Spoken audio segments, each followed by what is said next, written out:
Preterm deliveries అవ్వటానికి చాలా కారణాలు ఉన్నాయి. ఆ కారణాల్లో ఇన్ఫర్టిలిటీ కూడా ఒక రిస్క్ ఫ్యాక్టర్ అన్నమాట.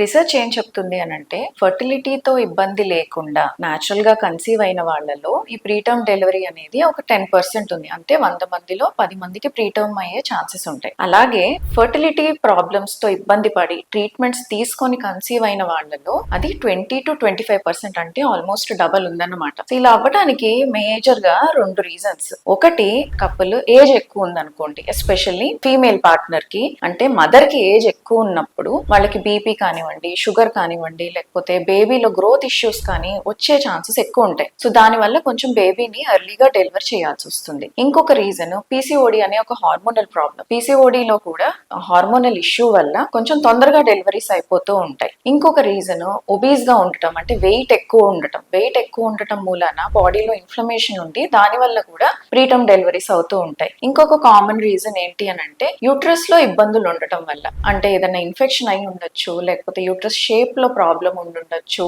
లేదా యూట్రస్ లో గడ్డలు ఉండటం, ఫైబ్రాయిడ్స్ అంటాము, అవి ఉండటం వల్ల కూడా కొంచెము ప్రీటర్మ్ డెలివరీస్ అయ్యే ఛాన్సెస్ వీళ్ళకి ఎక్కువ ఉంటాయి. సో ఇంకొక రీజన్ ఏంటి అని అంటే ట్రీట్మెంట్ ప్రాసెస్ వల్లనే, అంటే ట్రీట్మెంట్స్ చేసినప్పుడు కొంతమందికి మల్టిపుల్ ప్రెగ్నెన్సీస్ వస్తాయి. అంటే ట్విన్స్ కానివ్వండి, ట్రిప్లెట్స్ కానివ్వండి, ఇట్లాగా మల్టిపుల్ ప్రెగ్నెన్సీ, ఒక బిడ్డ కాకుండా 2 కానీ 3 కానీ ప్రెగ్నెన్సీస్ ఒకేసారి సింగిల్ అటెంప్ట్ లో వస్తాయి. అలా వచ్చినప్పుడు కూడా కొంచెం ప్రీటర్మ్ డెలివరీస్ అయ్యే ఛాన్సెస్ ఉంటాయి. సో ఫర్టిలిటీ ట్రీట్మెంట్స్ తీసుకున్న తర్వాత ఈ ప్రీటర్మ్ డెలివరీ అయ్యే ఛాన్సెస్ ఉంటాయి అని తెలిసినప్పుడు అది జరగకుండా ఉండటానికి మనం కొన్ని జాగ్రత్తలు తీసుకోవచ్చు. అది ఎలాగంటే ఫస్ట్ ప్రెగ్నెన్సీ రాకముందు నుంచి కూడా కొంచెం హెల్త్ జాగ్రత్తగా చూసుకోవటం, బీపీ లాంటివి ఏదైనా ఉంటే అవి సరిగ్గా కరెక్ట్ చేసుకోవటం, హార్మోనల్ ప్రాబ్లమ్స్ ఉంటే అవి నార్మలైజ్ చేసుకోవటం, వెయిట్ ఎక్కువ ఉంటే తగ్గటం, ఇవి జాగ్రత్తలు తీసుకోవడం మూలాన ప్రెగ్నెన్సీ వచ్చిన తర్వాత ప్రీటర్మ్ డెలివరీ అయ్యే ఛాన్సెస్ తగ్గించవచ్చు. అలాగే ట్రీట్మెంట్ తీసుకునేటప్పుడు వీలైనంత వరకు ట్విన్ ప్రెగ్నెన్సీస్, ట్రిప్లెట్ ప్రెగ్నెన్సీస్ రాకుండా ఉండేలాగా